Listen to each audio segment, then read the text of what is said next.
Introducción. La normalización de la distopía. Hay un murmullo en el aire. Un zumbido constante, imperceptible para muchos, pero que se siente como una presión en el pecho. Es la sensación de que algo no está bien.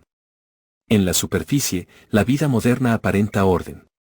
Las calles están pavimentadas, las pantallas iluminan los rostros, y las personas caminan apuradas hacia sus trabajos, sosteniendo cafés y teléfonos inteligentes.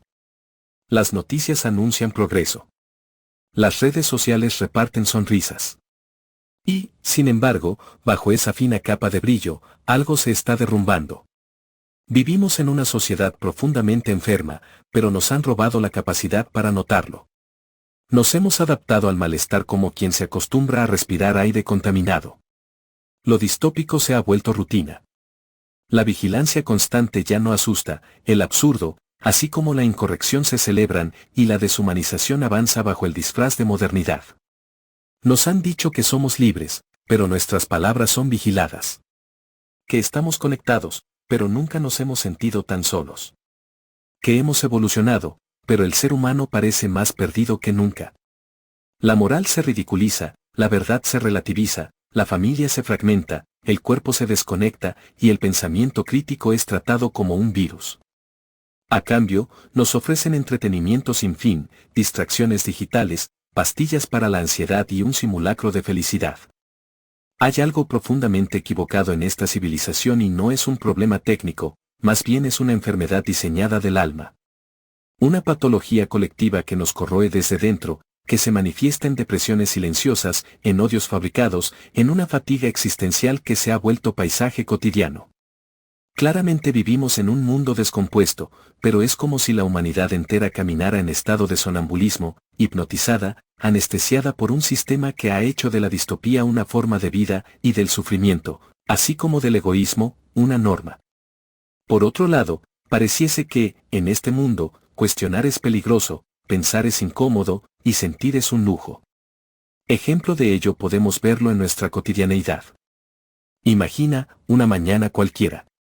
Las noticias hablaban de guerras lejanas, de protestas ideológicas y cambios climáticos inevitables, mientras la gente desayunaba inmersa frente a una pantalla que les dictaba sin que se dieran cuenta, lo que debían pensar o sentir.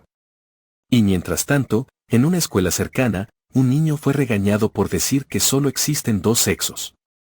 Su madre, angustiada, no sabía si corregirlo, pedir disculpas al director o defender la lógica de su hijo.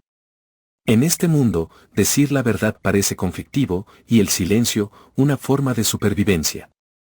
Como predijo Rudolf Steiner desde principios del siglo XIX, la sociedad contemporánea padece una enfermedad invisible pero devastadora, donde se pierde la conexión con la parte que nos hace humanos, ocasionando una psicosis colectiva inducida, sostenida y normalizada por las estructuras que dicen velar por nuestro bienestar. El malestar ya no es una excepción, sino una constante emocional. La insatisfacción vital se ha transformado en condición humana aceptada. Estamos rodeados de tecnología, de estímulos, de información y, sin embargo, más solos, inseguros, temerosos, confundidos y manipulables que nunca. Pero debemos recordar que hubo un tiempo, no tan lejano, en que lo absurdo aún era llamado por su nombre. En que la locura colectiva podía reconocerse como tal, y en que lo humano no había sido reducido a un dato, un número, un comportamiento predecible y moldeable. Pero hoy, en esta época maquillada de progreso y recubierta de neón digital, lo distópico se ha vuelto cotidiano. Ya nadie se inmuta ante los actos inhumanos del día a día, ante el sufrimiento del que camina a tu lado. Ya nadie reacciona cuando lo verdadero es tildado de ofensivo, cuando lo moral es ridiculizado y la mentira es celebrada si entretiene o encaja en la narrativa dominante. Pareciese que vivimos inmersos en un escenario de simulación permanente. Lo artificial ha desplazado a lo real. Las pantallas sustituyen las miradas, los algoritmos a las conciencias y la corrección política al pensamiento crítico. El lenguaje ha sido vaciado de contenido, las palabras redefinidas a conveniencia, los vínculos humanos mercantilizados o directamente rotos. En esta sociedad hipermoderna, lo anormal ya no espanta, se aplaude, se promueve, se institucionaliza. El absurdo es el nuevo sentido común. Y quien aún se atreve a dudar, a cuestionar, a pensar, es tratado como un disidente peligroso, un fóbico, un enemigo de la verdad única, un antiprogreso. Este no pretende ser un libro de catástrofes, ni una queja nostálgica de otros tiempos, más bien es una reflexión necesaria, una denuncia lúcida, una invitación urgente, un mapa para quienes aún sienten que algo no encaja, para quienes no han renunciado a la búsqueda de sentido. Para quienes sospechan que la vida es algo más que producción, consumo y obediencia. No será cómodo. No será políticamente correcto. Pero será verdadero. Porque para sanar, primero hay que mirar la herida. Y la nuestra, como humanidad, sangra hace tiempo. Porque el mayor peligro no es la decadencia en sí misma, sino la incapacidad de percibirla y la aceptación pasiva de esa decadencia como un estado inevitable. Sin darnos cuenta, hemos sido entrenados para no cuestionar, para consumir distracciones, para repetir eslóganes en lugar de pensar, para confundir libertad con libertinaje, progreso con desarraigo, tolerancia con cobardía moral. Se nos ha enseñado que la felicidad está al final de una transacción bancaria, que el éxito se mide en seguidores, que la identidad es una etiqueta y no una verdad profunda. La moral y los buenos valores han sido desmantelados pieza por pieza, no por casualidad o por error, sino como parte de un plan bien diseñado. El pensamiento crítico ha sido convertido en una amenaza. La familia, última trinchera de contención humana, es atacada sistemáticamente bajo discursos que se visten de inclusión, pero esconden un sofisticado plan de ataque usando la ingeniería social. La libertad de expresión ha sido domesticada por la autocensura y la amenaza de ser cancelado. Vivimos con miedo de pensar, de decir, de ser. Nos creemos libres en un mundo que ha perfeccionado los métodos de control más sutiles que jamás hubiéramos imaginado. Los síntomas de esta enfermedad están por todas partes: depresión, ansiedad epidémica, desconexión afectiva, soledad disfrazada de hiperconexión, violencia emocional normalizada, ausencia de sentido, nihilismo posmoderno, marketing de espiritualidades vacías y una dependencia enfermiza al entretenimiento y la distracción como forma de evitar el vacío. Nos sentimos agotados sin saber por qué, desorientados sin haber cambiado de lugar, tristes sin un motivo claro. Es evidente que es el alma de la civilización la que está siendo erosionada. Pero ¿quién es el responsable? ¿Hay un enemigo a señalar? Este libro no se regodeará en teorías conspirativas, pero tampoco será ingenuo. Existen agendas, estructuras de poder, tecnologías, modelos educativos y sistemas mediáticos que trabajan coordinadamente, aunque no siempre conscientes, en la desintegración del ser humano como sujeto libre y pensante. Tal vez haya alguien en una torre de control actuando como un titiritero, que utiliza una intrincada red de instituciones y organizaciones no gubernamentales, para dirigir las políticas e intereses del mundo.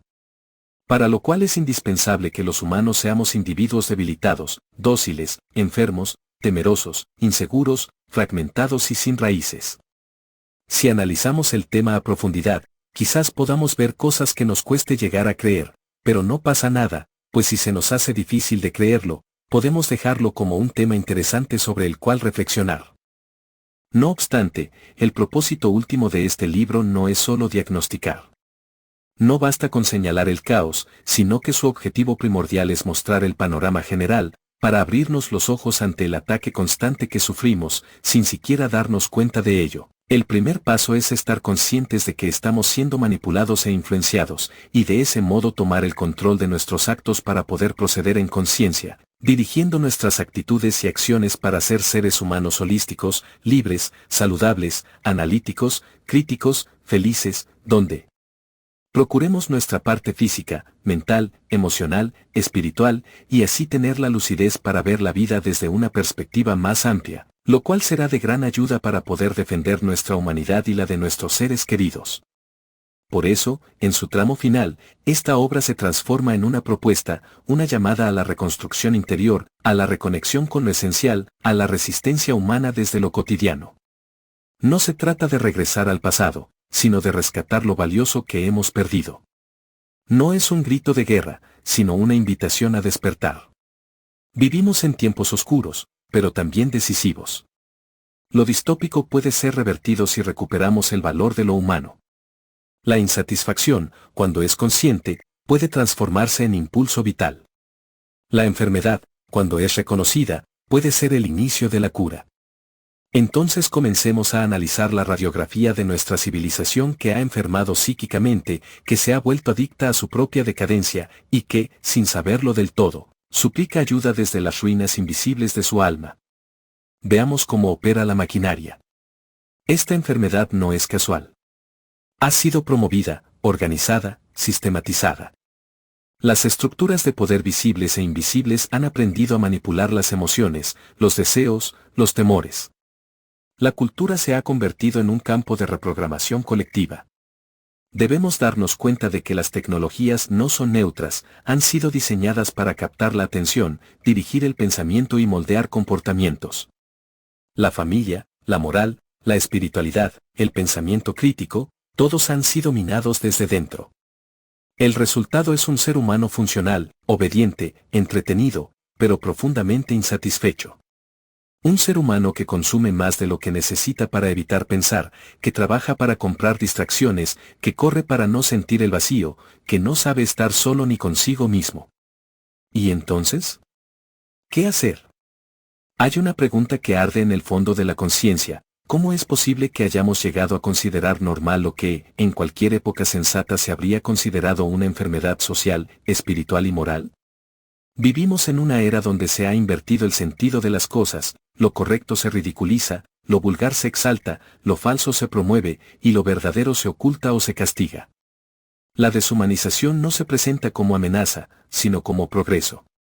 Y la disolución del alma colectiva se viste de modernidad, de libertad, de avance.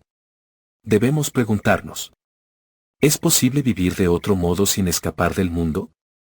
¿Hay caminos para recuperar lo humano en medio de esta tormenta? ¿Podemos resistir sin convertirnos en reaccionarios y construir sin convertirnos en disidentes? La respuesta es sí. Pero antes de construir, necesitamos entender. Antes de curar, hay que diagnosticar con sinceridad brutal. Y para eso está este libro, para poner en palabras lo que muchos sienten, para trazar un mapa del colapso moral y psíquico en el que estamos inmersos, y para señalar, con humildad, pero sin miedo, algunos caminos de salida. No hablaremos desde el odio ni desde la nostalgia, sino desde el amor por lo humano. Desde una mirada crítica pero esperanzada. No idealizaremos el pasado ni demonizaremos la tecnología. Pero sí defenderemos el derecho a ser libres, auténticos, pensantes, conscientes, espirituales y profundamente humanos. Esta lectura es para los que sienten que algo no encaja, para los que ya no soportan la procacidad, desvergüenza, la insolencia, ni la superficialidad. Pero sobre todo para quienes no quieren adaptarse a una sociedad enferma, aunque eso les cueste el confort de la aceptación social. Cada capítulo de este libro podrá parecer, en un primer momento, abrumador o incluso desalentador. No es casualidad, al recorrer sus páginas iremos levantando el velo que cubre realidades incómodas, revelando aspectos de nuestra vida cotidiana y de nuestra sociedad que hemos normalizado sin darnos cuenta. Comportamientos, hábitos y formas de pensar que, lejos de ser inocentes, han sido moldeados por fuerzas externas con una precisión calculada. Sin embargo, el propósito de estas páginas no es dejarte atrapado en la desesperanza, sino invitarte a una reflexión honesta y profunda. Se trata de observar cómo cada uno de estos elementos se manifiesta en tu propia vida, para discernir si es correcto o incorrecto, si es lo que verdaderamente quieres, y si no lo es, entonces realizar cambios en tu vida, en tu manera de actuar, en tu forma de pensar o incluso en las creencias que sostienen tu día a día. Este no es un libro para ser leído de manera pasiva, es una invitación a la introspección y al cambio. Por ello, te invito a tener a mano una hoja en la que vayas registrando tus pensamientos y descubrimientos a medida que avances. Al final encontrarás unas páginas guía especialmente diseñadas para ayudarte en este proceso de autoanálisis. Porque, aunque hablemos de una sociedad enferma y de conductas distópicas, el horizonte que buscamos no es la resignación, sino la posibilidad de sanar, de recuperar lo esencial y de redescubrir la fuerza transformadora que todos llevamos dentro.